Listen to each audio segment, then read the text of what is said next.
देखिए RT act 2009, right of children to free and compulsory education act, निःशुल्क एवं अनिवार्य बाल शिक्षा का अधिकार अधिनियम 2009। इसकी फुल फॉर्म जो है वो भी कई बार एग्जाम में मालूम की गई है, तो ये भी पता होना चाहिए कि आरटी एक्ट हम जो पढ़ रहे हैं उसकी फुल फॉर्म क्या है।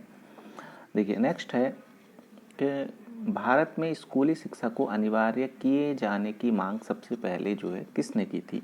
तो गोपाल कृष्ण गोखले ने इनकी मांग की थी सबसे पहले, और वो उन्होंने सन 1903 में अपने एक बजट भाषण में इसकी बात कही थी।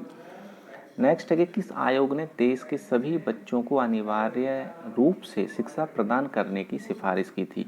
तो ये कोठारी आयोग था जिसने सन 1966 में जो है सभी बच्चों को अनिवार्य और निःशुल्क शिक्षा प्रदान की जाए, इस बात की सिफारिश सरकार से की थी। दोनों ही क्वेश्चन अच्छे और इम्पोर्टेंट। देखिए नेक्स्ट क्वेश्चन है,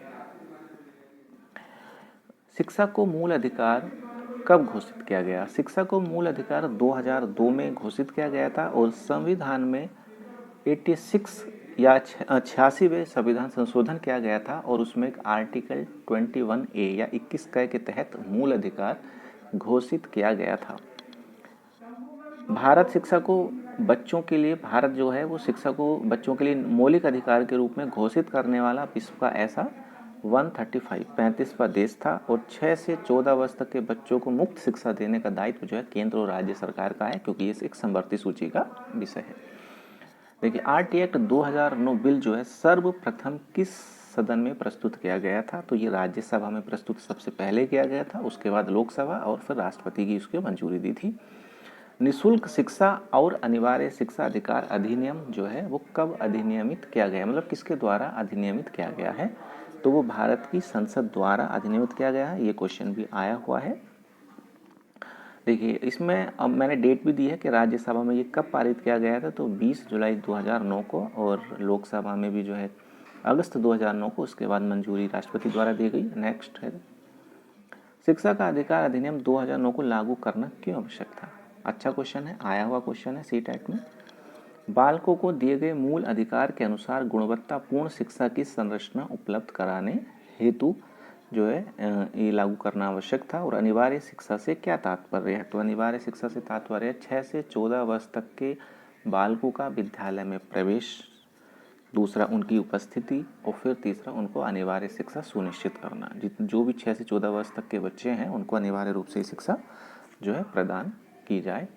यही नहीं है कि विद्यालय में प्रवेश के साथ उनकी उपस्थिति भी अनिवार्य है। देखिए शिक्षा अधिकार अधिनियम देश भर में कब लागू किया गया? तो 1 अप्रैल 2010 को ये लागू किया गया। निःशुल्क एवं अनिवार्य शिक्षा अधिकार अधिनियम 2009 के अंतर्गत प्रारंभिक शिक्षा से तात्पर्य क्या है? तो प्रारंभिक शिक्षा से तात्पर्य है कक्षा 1 से 8 तक की शिक्षा को जो है प्रारंभिक शिक्षा कहा गया है। इसमें 6 से 14 वर्ष तक की आयु के बच्चे जो है प्रवेश लेते हैं। इसी में जो है आरटी एक्ट, चलिए अभी नेक्स्ट क्वेश्चन देखिए। आरटी एक्ट 2009 में कुल कितने अध्याय हैं? तो ये मैं बता चुका हूँ कि 7 अध्याय हैं और 38 इसमें धाराएं हैं। क्वेश्चन इसमें ये आया हुआ है कि आरटी एक्ट में कुल कितने अध्याय हैं? तो 7 और 38 अध्याय, ये ध्यान रखना।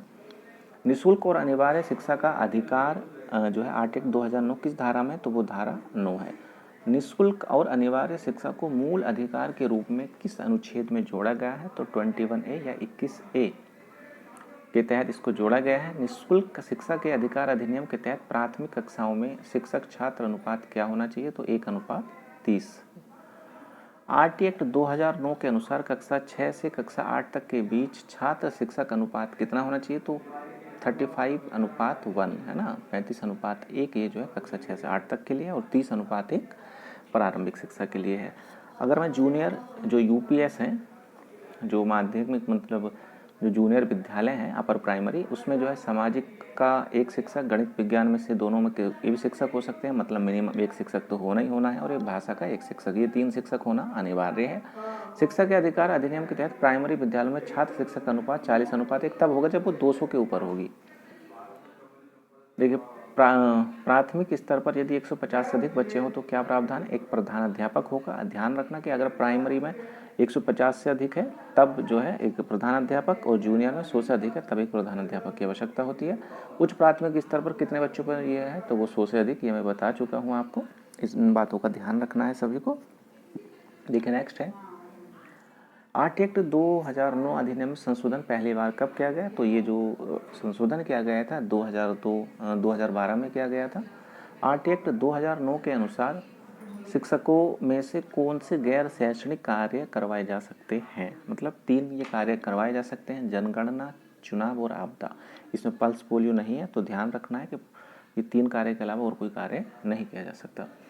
प्राइमरी शिक्षा में उसमें ये मैंने पूरा स्लैब दिया है कि कितने अध्यापक जो है होने चाहिए और कितने अध्यापक नहीं, है ना। इस पूरा मैंने एक वो बना दिया, इसको ध्यान रख लें। और यह है कि एक से मैंने कहा कि जो शिक्षक अनुपात है प्राइमरी में वो कितना है 1:30, और जूनियर में 35:1, मतलब 1 शिक्षक तो 30 बच्चे प्राइमरी के लिए, और 35:1 जो है वो जूनियर के लिए है। और प्रधान अध्यापक का क्या अनुपात है, अगर 100 बच्चों से अधिक है तो जूनियर में एक प्रधान अध्यापक होगा, और 200 से 150 से अधिक है तब प्राइमरी में एक प्रधान अध्यापक होगा। ये पूरा जो है आप नोट कर सकते हैं। देखिए नेक्स्ट है धारा 3, कुछ धाराएं हैं, मैंने मोस्ट इसमें धाराएं लिख दी हैं। धारा 3 6 से 14 वर्ष तक के सभी बच्चों को अनिवार्य शिक्षा प्रदान की जाने के लिए जो है वो धारा 3 में कही गई है। धारा 5 विद्यालय छोड़ने पर उसको टीसी, मतलब जो स्थानांतरण प्रमाण पत्र है वो उसको तुरंत दिया जाएगा, और ये प्रधान अध्यापक का दायित्व होगा। देखिए फिर एक धारा 6, इसमें 1 से 5 तक के लिए 1 किलोमीटर के दायरे में, ये क्वेश्चन भी आया हुआ है कि जो 1 से 5 तक के जो प्राइमरी विद्यालय हैं वो 1 किलोमीटर के दायरे में होंगे, और 6 से 8 तक के जो है वो जो है 2 किलोमीटर के दायरे में होंगे। शिक्षकों की चुनाव, जनगणना, आपदा के अलावा किसी भी कार्य में ड्यूटी नहीं लगाई जा सकती है। धारा 27 कोई भी सरकारी शिक्षक प्राइवेट शिक्षण नहीं करेगा। धारा 28 और धारा 25 का भी ध्यान रखना, जिसमें छात्र शिक्षक अनुपात की बात कही गई है। देखिए नेक्स्ट है आरटी एक्ट के तहत प्राथमिक स्तर पर न्यूनतम शैक्षणिक घंटे का कार्य दिवस कितना होना चाहिए, तो 800 घंटे या 200 दिन, इन दोनों में से एक होना चाहिए। या प्रतिदिन की अगर मैं बात कहूँ तो वो जो है 45 घंटे की बात, मतलब बात कही गई है। फिर है ये मैंने बता दिया है, ठीक है। नेक्स्ट इसमें भी देखना कि 6 से 8वीं तक जो है 220 दिन कार्य दिवस की बात कही गई है, और प्राइमरी में 200 जो है कार्य दिवस की बात कही गई है, और 200 प्राइमरी के लिए है और 220 जूनियर के लिए है। इतने कार्य दिवस उसमें होने चाहिए। आरटी एक्ट दो गए तो एक सप्ताह में न्यूनतम कितने घंटे कार्य करना चाहिए, तो ये 45 घंटे जो है न्यूनतम एक सप्ताह में कार्य किया जाना चाहिए। और अगर इस हिसाब से लगाएं तो 4 घंटे प्राइमरी में होना चाहिए और 4.5 घंटे जूनियर में जो है टाइम दिया जाना चाहिए प्रतिदिन। राजस्थान में आरटी एक्ट कब लागू किया गया, तो 29 मार्च 2011 को लागू किया गया। इसी एक्ट में एक और प्रावधान है, निजी स्कूलों में कितने प्रतिशत सीटें निर्धन विद्यार्थियों के लिए आरक्षित होती हैं, तो वो 25% जो है सीटें आरक्षित होती है। स्कूल मैनेजमेंट कमेटी एसएमसी के अध्यक्ष कौन होता है, तो स्कूल में एक मैनेजमेंट एसएमसी जिसको बोलते हैं, तो उसमें अभिभावक, बच्चे का जो अभिभावक होगा वो उस एसएमसी का अध्यक्ष होगा। आरटी एक्ट 2009 के अनुसार अगर कक्षा 1 से 5 तक कोई प्राइमरी विद्यालय उसमें छात्र संख्या 200 से जो है अधिक है, तब वहाँ पर जो शिक्षक छात्र अनुपात होगा वो 1:30 नहीं होगा बल्कि 40:1 होगा। आईटी एक्ट के तहत उच्च प्राथमिक स्तर पर न्यूनतम शैक्षणिक घंटे कितना है, तो अगर उच्च प्राथमिक की बात करें तो 1000 घंटे या 220 दिन, ये इसमें ज़रूरी है। अधिकार अधिनियम जो है किसके द्वारा बनाया गया है, तो वो संसद के द्वारा बनाया गया है। और फिर यह है कि हाँ, मैंने ये बता चुका हूँ कि चुनाव, जनगणना और आपदा के अलावा किसी भी अन्य कार्य में नहीं लगाई जा सकती, चाहे वो पल्स पोलियो कार्य ही क्यों ना हो। ये बातें सभी जो है आपको ध्यान रखनी है। देखिए नेक्स्ट है कि राज्य का यह कर्तव्य है कि वह अपने 6 से 14 वर्ष आयु वर्ग के बच्चों को जो है शिक्षा प्रदान उपलब्ध कराने का उल्लेख करेगा। यह अनुच्छेद 45 के अंतर्गत ये बात कही गई है। इसी में यदि अगर मैं आगे बात कहूँ तो जिन मतलब जो बच्चे हैं उनको जो है आयु के अनुसार ही आप प्रवेश देंगे। जैसे मान लिया कोई कक्षा जैसे 6 वर्ष का हुआ तब वो कक्षा 6 में होगा, वो कक्षा 1 में होगा, और उसी के अनुसार फिर जब 7 में होगा तो कक्षा 2 में, 8 में तो कक्षा 3 में, और जब 9 में आएगा तो वो कक्षा 4 में। इस तरह से आप हिसाब लगा सकते हैं। ये क्वेश्चन भी आया हुआ है।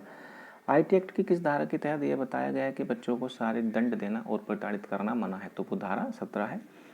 ये धारा आई हुई भी है। और शिक्षण का सत्ताधारी जो है सत्तावादी इस पर मतलब इस पर केंद्रित है, तो वो शिक्षक केंद्रित है। एसएमसी जो है किस कार्य प्रणाली की बैठक में कितने समय पर होनी चाहिए, तो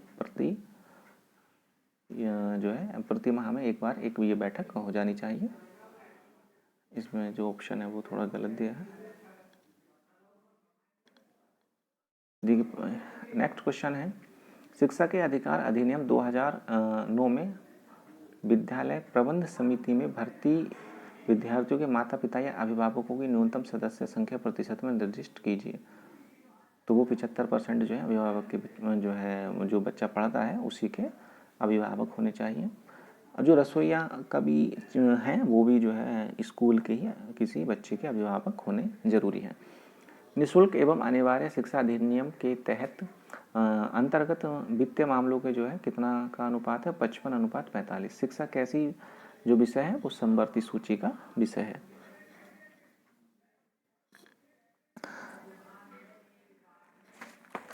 देखिए नेक्स्ट है, इसी में अच्छा ये भी मैं आपसे अगर बात करूं तो आरटी एक्ट को लागू जो है कहाँ नहीं किया गया है, तो मदरसों में, वैदिक पाठशालों में, धार्मिक संस्थानों में जो है इसको लागू नहीं किया गया है। अधिनियम के विभिन्न नियमों को केंद्रीय मानव संसाधन मंत्रालय कपिल सिब्बल ने कब मंजूरी दी थी, तो 13 फरवरी 2002 को इसको मंजूरी दी गई थी। 1 अप्रैल 2010 से लागू किए जाने की घोषणा राष्ट्रपति प्रतिभा पाटिल द्वारा कब की गई थी, 22 फरवरी 2010 को इसकी घोषणा की गई थी। सभी डेट और सभी प्रश्न जो है मैंने इसमें लिए हैं, तो सभी ध्यान से देख लें। सरकार शिक्षा का गारंटी अधिनियम 2009 मुख्य रूप से जुड़ा है, समस्त क्षेत्र से जुड़ा है, चाहे वो शहरी क्षेत्र हो, ग्रामीण, पूरे भारतवर्ष पर लागू है ये। जम्मू कश्मीर को यदि पहले तो छोड़ दिया गया था, लेकिन क्योंकि अब उसको चेंज किया गया तो अब जम्मू कश्मीर पर भी ये लागू होगा।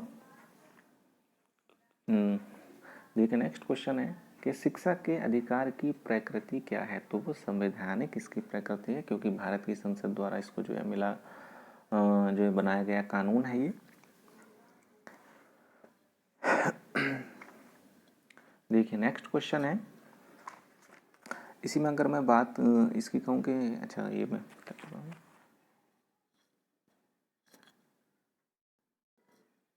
देखिए नेक्स्ट क्वेश्चन है, संविधान की कौन सी धारा के अंतर्गत 14 वर्ष तक की आयु के बच्चों को मुफ्त एवं अनिवार्य शिक्षा प्रदान करने का प्रावधान किया गया है, तो वो धारा 45-45 है। सभी क्वेश्चन को आप नोट कर सकते हैं, अगर थोड़ा टाइम ज़्यादा लग रहा हो तो इसको आप जो है फॉरवर्ड भी कर सकते हैं।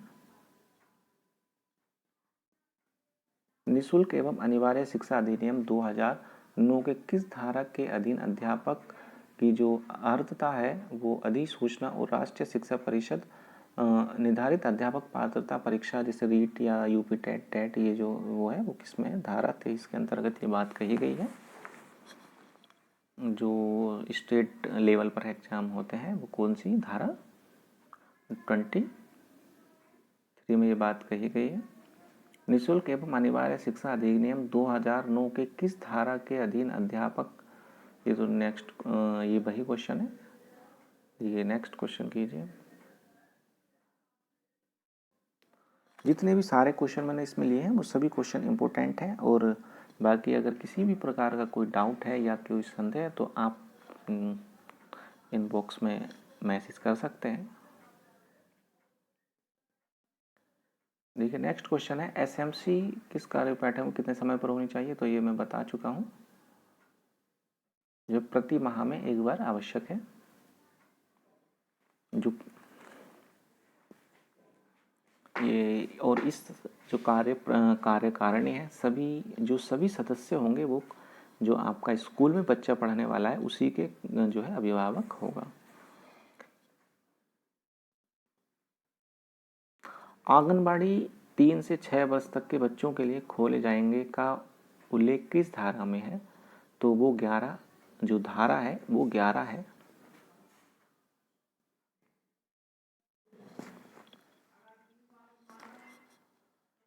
शिक्षा के अधिकार अधिनियम 2009 में विद्यालय प्रबंधन समिति में भर्ती विद्यार्थियों के माता पिता या अभिभावकों की न्यूनतम सदस्य संख्या प्रतिशत में निर्दिष्ट है 75%, ये संख्या निर्दिष्ट की गई है।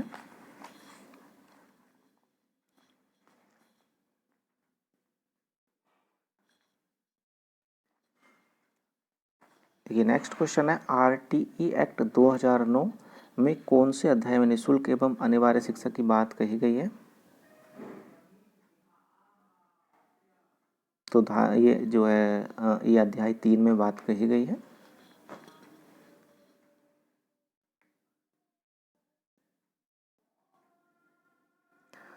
दोस्तों ये मैंने काफ़ी क्वेश्चन का इसमें कवर करने की कोशिश की है और मैं आपसे यही करूँगा कि मैं अच्छी वीडियो बना पाऊँ, इसलिए चैनल को सब्सक्राइब करें और लाइक करें।